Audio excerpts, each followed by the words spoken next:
Hey everybody, it's Jason Blaha here, and it's time for part 2 of the Q&A, so let's go ahead and get this started. All right, first question.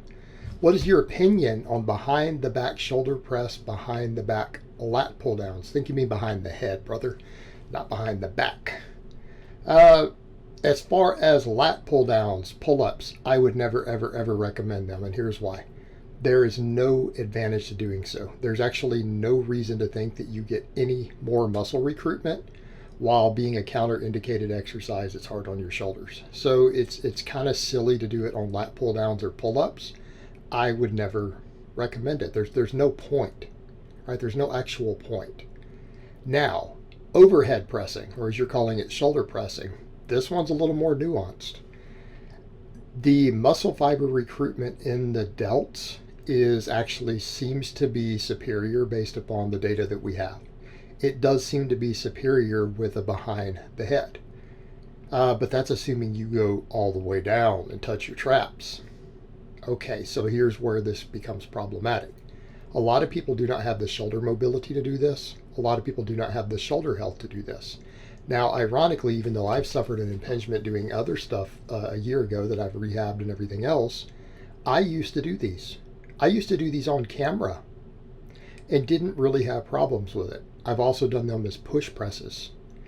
So as far as being a really good shoulder exercise, like a behind the head push press is phenomenal. A lot of top athletes do this. A lot of extremely strong powerlifters and strength athletes I know do this who do not have shoulder problems. It's actually very commonly done like in American football, right? It's a great exercise. However, it is not for everyone. And I want to add the caveat, it is classified as a counter-indicated exercise, which means proceed with caution. So in other words, I'm not going to, again, just for liability type purposes, I'm not going to recommend that you do these. But I will say that if you can safely do them and do them pain-free, it is actually a really good exercise, particularly the push press version. Right? It will thicken your shoulders up real fast. But here's the other thing.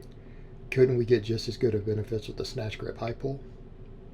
Right? I think we can. People will argue, well, it might not carry over to the bench press as much. Okay, fair point. But you know what? If you're trying to build the pressing strength on the bench press, specifically a strict standing front press does a great job. So, we could argue about it. But I will say, though, that as a phenomenal exercise, the behind the neck push press is a phenomenal exercise. It just may not be safe for everyone to do. All right, next question. Isn't squatting with squat shoes basically heel elevated squats? Basically, well, it's the same idea. Is it the same? No. I would never, ever, ever, ever, ever prescribe or recommend that you squat on plates with plates under your heels. It's stupid and it's dangerous because we can argue about the merits of the elevated heels on the shoes. We could create an argument that in some cases it can help some people with mobility, particularly people who need to do full squats. Okay, there's a place for that. Doing any of the stuff like using, these are actually not called squat shoes, they're called weightlifting shoes. Because again, by weightlifting, we mean the sport of weightlifting. Again, because you have to drop into a full front squat for the clean and things like that, it can be useful, right? That elevated heel can be useful. I am not a fan of that elevated heel for people who aren't doing the Olympic lifts. I don't think it's necessary. I think it's a Band-Aid fix, and it can actually create some problems with knee slide and stress on your knees and tendon inflammation and stuff, right? I'm not a big fan for people who are not going to do a full squat. Again, also called the Olympic squat. And here's the other thing. So you're using them to do all these Olympic lifts. Well, you can't do that with the plates because you can't do cleans and stuff on the plates. So there's no use there. And the plates are risky. So going to the actual plates is a high injury risk. You don't have stability. You're walking out or walking up to the plates and trying to place your heels, and you're on a potentially unstable surface with a weight up on top of your back. Okay, this is stupid.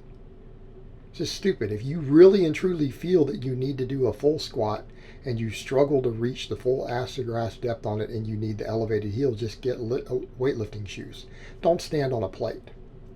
So the actual shoes are the solution if you feel that you need it. And I don't think that everyone does, by the way. But if you feel that you need it, don't stand on the plates.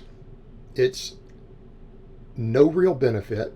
And again, if you can't get shoes and you have this mobility issue, maybe you shouldn't be trying to do full squats, right?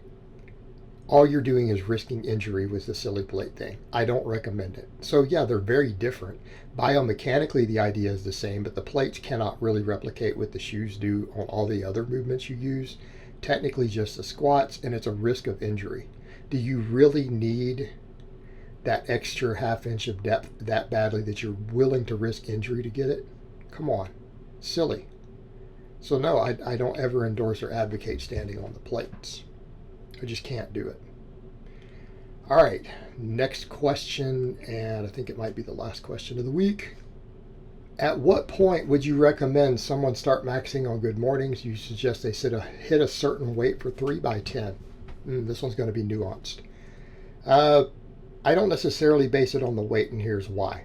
Even if we were to assess a certain strength level, people have different size frames. And that's code for height, for those who don't know what that means.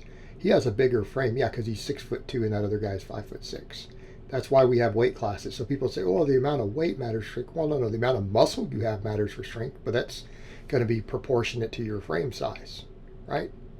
So a guy who has a much bigger frame and can carry much more muscle, I don't think we need to be setting strength standards for that. Either they're developed enough to do them safely or they aren't. Even more so, I coach women also. So we wouldn't set, again, a set number. So how do we determine this? Here's what I look at. Are they proficient at the good morning? Okay. Have they already been maxing out? In other words, do we do other max effort work? Do they regularly max on a box squat or a back squat or deadlift variations? Are they already doing max effort work on conjugate type training? Okay, so they're used to maxing, because I would never throw someone new to maxing under a good morning. So I want to see all of that. I want to see signs that they can handle a respectable weight with good form for sets of 10s. You know what? For one guy, that might be 185 pounds, right?